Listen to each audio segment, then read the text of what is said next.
Next up to bat to play James Bond was British TV, film, and stage actor Timothy Dalton, who had actually turned down the role 4 times, this one included.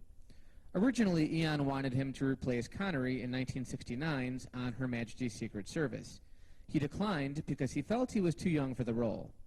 The opportunity arose again with the film For Your Eyes Only, but he didn't like the direction the films were taking.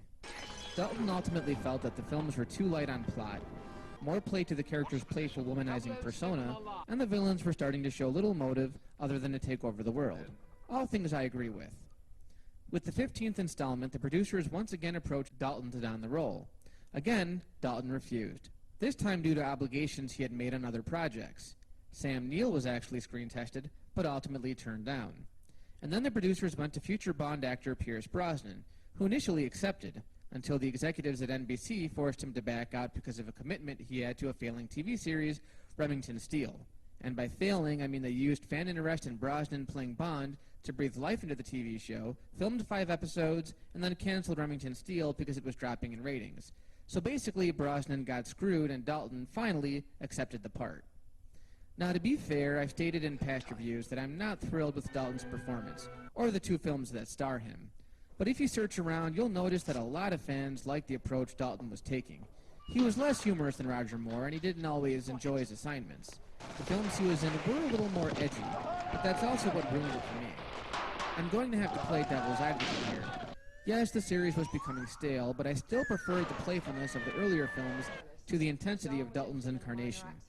That doesn't mean I'm right or that I even know what I'm talking about. It's just a matter of preference. So let's dive in.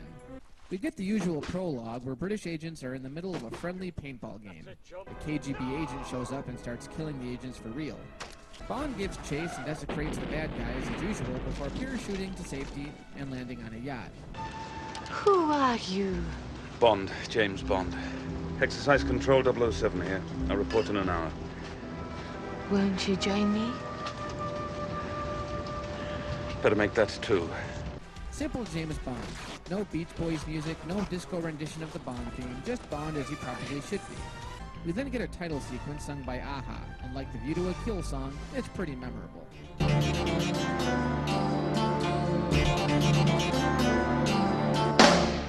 Hey, drive, where we go. I swear my nerves are so. As the film opens, there's a KGB officer named General Georgy Koskov that Bond is assigned to protect following his exit from a concert in Bratislava. One of the cellists ends up being an assassin, and despite Bond being given orders to kill her, instead disarms her. Not because she's attractive or anything, but because she's one hell of a cello player. James smuggles Koskov into a plant where a meaty woman helps him gain entrance. Hey, she's a spy, and spies are supposed to use every means necessary. And yeah, I know she's big, but I wouldn't mind getting averted this way. It beats getting shot. James stuffs Koskov into a pipeline where the agent is smuggled into Britain. Visiting Q Branch, we get a little nostalgic comfort by Desmond Llewellyn making a welcome appearance as Q, as he shows Bond the latest in music technology.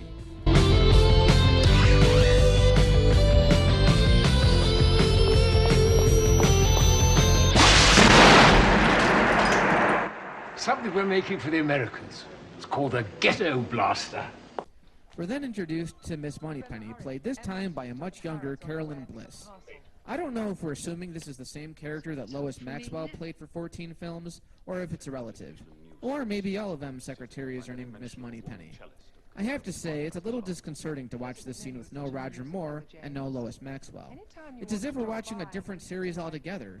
Don't get me wrong, Bliss is fairly attractive, and she even has Maxwell's speech patterns down pat. I didn't know you were such a music lover, James. But, I don't know, it's not the same. At headquarters, we get another lengthy M debriefing with the eccentric General Koskov thanking Bond the only way he knows how. James, I will never forget what you did for me.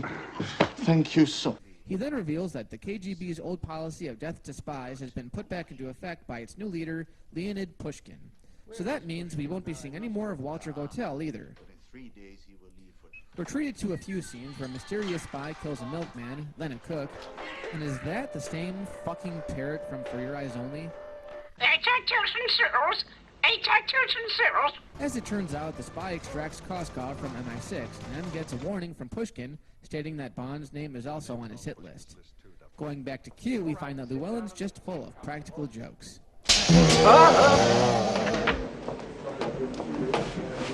Miss Moneypenny actually locates Kozkov's cellist, and Bond goes to intercept her when she's abducted by Pushkin, played by John Rhys Davies, and his henchmen. Bond finds out that the cellist, Kara Milovi, is actually Kozkov's girlfriend and convinces her that he's an ally, despite the fact that he believes Kozkov's defection was fake. They travel to Vienna and get pursued by Soviet agents. We get reintroduced to the famous Aston Martin, not the Goldfinger model, but the updated V8 Vantage. The car has a few slick gadgets, but it doesn't last very long when Bond places a self-destruct on the car. Together, he and Milovi enter the Austrian border on sled. In the meantime, Pushkin meets with crazy American arms dealer Brad Whitaker in Tangier, where he's informed that an arms deal has been canceled. Whitaker is one of those militant army nuts, obsessed with history. The actor, Joe Don Baker, who made appearances in several future Bond films, has been quoted as saying that his character is a nut who thought he was Napoleon. What kind of gun did you use? A freaking 12 gauge, what do you think? No, not that Napoleon. I hate that movie.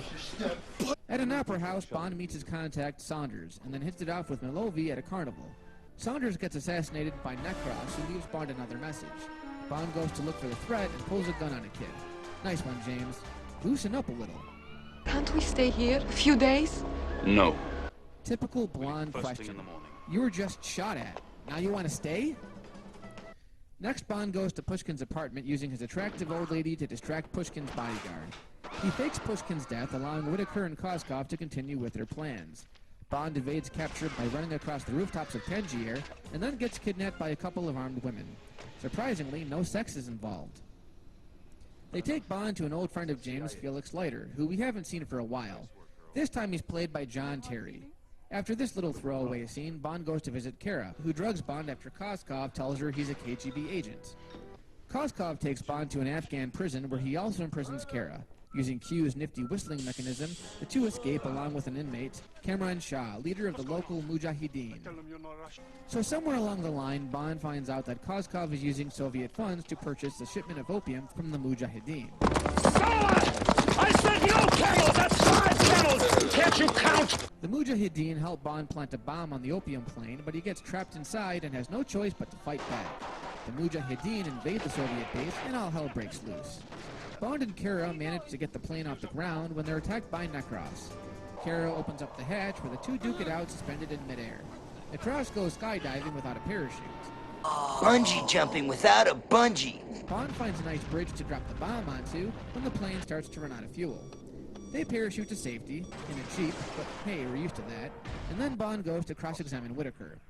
Kozkov comes in to weasel his way back into Pushkin's good graces, and Pushkin has him taken away. We then get a final farewell from Walter Gotell, as this would be his last time in a Bond film. Kara goes looking for Bond, finds him, and fucks him. Now, here's my question. How was this a Bond film? I mean, yes, the main character's name is James Bond, and it even has a few remnants from the last few films. But what sets this apart from any run-of-the-mill 80s action flick? Not a damn thing. Remember, this came out right around the same time that a bunch of more popular Hollywood action flicks were entering the fray. Lethal Weapon was coming up that same year, and we were on the eve of Die Hard. And those movies were much more streamlined. They didn't go all over the world. So as far as I'm concerned, Bond was starting to show his age. Not just the man, but the franchise.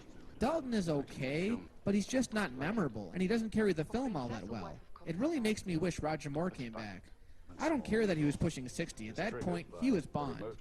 Now, as an action film, it's okay. It's average. It's forgettable, yes, but it has its share of good action scenes. Many of them simple fight scenes or chase scenes.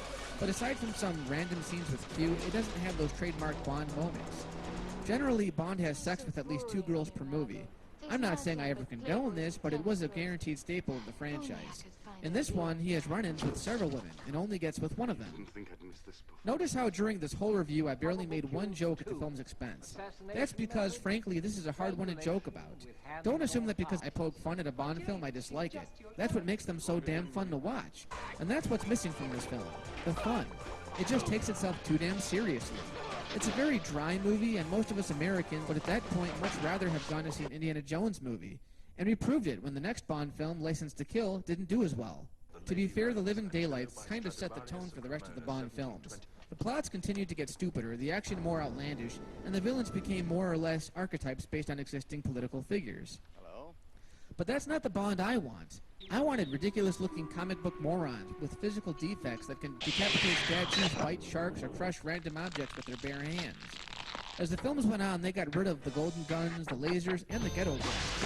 That's not to say that the films started to suck. Some were good and some not so much. But by this point, the filmmakers kept fooling us into thinking they were reinventing the franchise, and despite what people thought about Timothy Dalton's performance, they were pretty much giving us the same movie, but taking out the fun elements in favor of something more serious. Bond's a fantasy, man. Just let it be.